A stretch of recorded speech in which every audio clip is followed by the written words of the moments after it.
WisconsinPrepZone.com. Rob Hernandez here. I'm joined by our Area Athletes of the Year for the 2014-15 school year, Amy Davis of Madison Edgewood, Olin Hacker of Madison West. And guys, before I ask you about your years and the great years that you had on the track and in cross country, I wanted to take a trip back to last fall and what you guys thought about your expectations for the year. And if you can remember maybe last August when senior year was approaching and you know, obviously you had big goals in mind. Do you remember what was going through your mind and what you thought your senior year would be like? Amy, I think I'll start with you. Okay, so I definitely came in hoping to finally nail down a cross-country state title because sophomore and junior year I both had runner-up finishes. And then looking ahead towards that, it was a 5K, so it was something new. I think I was looking forward to seeing how I'd perform in a 5K. I liked the 4Ks, but it kind of came down to a sprinting race, which I wasn't a huge fan of. But then looking forward to the track season, I definitely came in wanting to defend my state titles and then help our 4x8 team pin down a state title. So those were what I was hoping and looking forward to. And we'll look at how that all worked out in a minute. Olin, for you, last August, were you nervous about the way senior year would go, or supremely confident, ready to get going to accomplish the goals that were remaining on the old bucket list? I was just really excited. I wanted to come in and get an individuals title, defend it, and then I was really excited by the team. I knew that we were going to be good, and I was hoping that we could run well and put it all together and win a state title as a team. Now, Olin, for you'd won a state title before, but I'm sure it never gets old coming down the chute at Wisconsin Rapids, the final, few hundred meters with the crowd yelling. Can you take us through your victory run there at the Ridges Golf Course, knowing that not only was a repeat championship on the line, but like you said, a chance to win again as a team was also there? Oh yeah, it was so cool. It was a really nice day, and I knew right when I started I felt strong, and I felt ready to go. And when I took it hard, and I kept hammering away, and it will never get old running down the home stretch with everybody cheering, because it finally becomes real because you just won a state title. And Amy Davis, for you mentioned you hadn't experienced that feeling individually, and you finally did. What was it like? Take us through that first time winning a state championship up at Wisconsin Rapids. I think that knowing that the crowd was just yelling, I'm just like, oh my gosh, I know I have it, I can do this, and then just pumping as hard as I could up that hill. And then when I crossed the finish line, it was just like a sigh of relief that I finally was able to accomplish what I wanted to accomplish. And so you get that done, and obviously in the middle of it all, there are college decisions involved. Oh, yeah. And eventually both of you wind up at the University of Wisconsin. Before we get to your track seasons, take us through a little bit about the recruiting part of this year and how that factored into both your training, your preparation, knowing that you had to take campus visits and ultimately make one of the most important decisions of your lives. Okay, so starting out in the recruiting process, my junior year, I took a lot of unofficial visits to colleges, and going into the summer, I had already narrowed it down to the Big Ten and then Iowa State, which were the schools that I was going to look at. So starting June 1st, is it July? Or it's July 1st. July 1st, right. July 1st, when they can start calling you and contacting you and stuff and visiting you. I had set all of those up, and so I was talking to Iowa, Michigan State, Minnesota, but then I met Coach Miller, Jill, from Wisconsin. And right when I met her, it was like an instant connection. We were always on the same page. And right then when she came in, sat down, had dinner with us, I knew exactly where I was going to go. I knew I was supposed to be a Badger.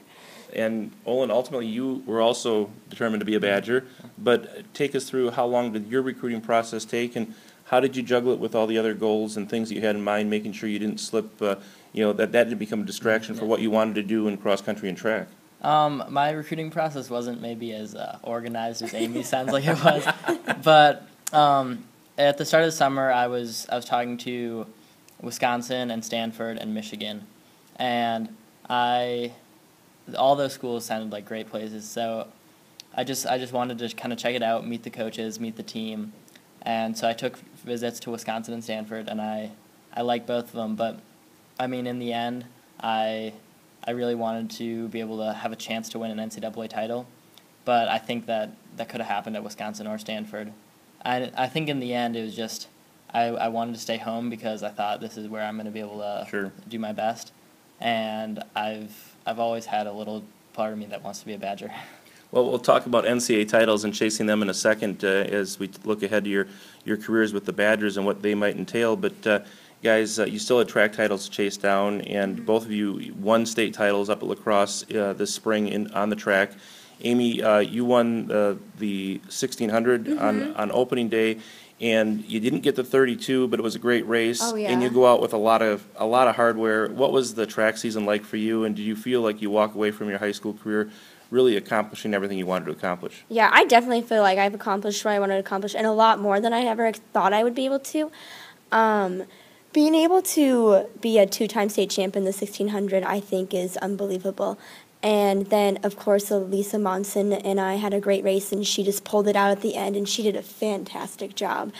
And then I think being able to be there with my team for the 4x8 and being able to finally put in a state title for a school, and definitely for our coach. He's worked so hard, and I think that I give him a lot of credit for. He was always there timing my workouts. Sure. There on Sunday mornings, getting me up at like 9 o'clock to be there, but I loved every single second of it.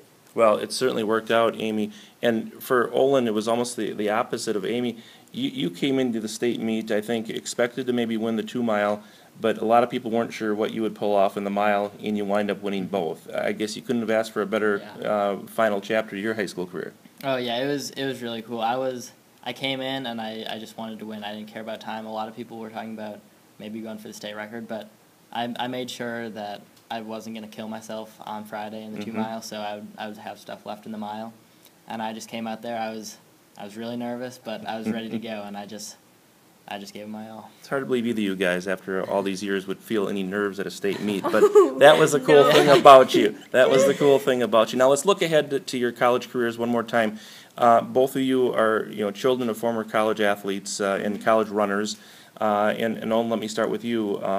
There's a chance, based on what we saw from the Badger cross-country team last season, continuing the great progress they've made the last couple of years under Mick Byrne, to really kind of recapture some of the glory your dad's teams enjoyed way back when. Do you feel that, and how exciting is it to join this incredible stable of runners here at Wisconsin? Oh, I'm really excited. That was part of the thing on my visit. Like, the freshman class that I got last year was incredible. There's just so many good guys.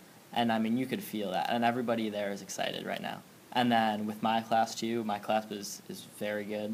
And I think in the next couple of years, we're just going to be able to put together teams that are going to be really, really good. And, Amy, when the great teams of Peter Teagan, back when Susie Faber-Hamilton and Stephanie Herbst ran, they always had kind of a roadblock called Nandoke in their way, but your mom, and so you come from Iowa, athletes, but you're going to try to win national titles for Wisconsin, and I guess you look at what the women's program has done. I kind of felt they surprised a lot of people last year. Yeah. You're kind of joining a program that's going to continue to do that. What do you expect out of what you're joining, and how much of an impact do you feel you can make to the next step for the women's program at Wisconsin? Well, going in, I think that all the girls, if we put in our 110% every day, we dedicate ourselves to our classes, we dedicate ourselves to practice, and we dedicate ourselves to each other, I think we're going to be able to pin down a Big Ten title, and then eventually in these couple years, probably a national title. And what I hope to bring to the table is, just the ability to run. I love to run, and I think that's something we all share. And then hopefully, eventually, a training partner, but maybe not freshman year. But hopefully, down the road, I'll be able to contribute that as well. Well, we're excited to see what the future holds, but I guess for this 2014-15 school year, we got to say thank you for all the great memories you brought to everybody on the track and on the cross-country courses. It was a great senior year for both of you. Amy Davis, Olin Hacker, your Wisconsin Prep Zone Area Athletes of the Year, and we'll close with a few highlights from the last school year from these two great runners.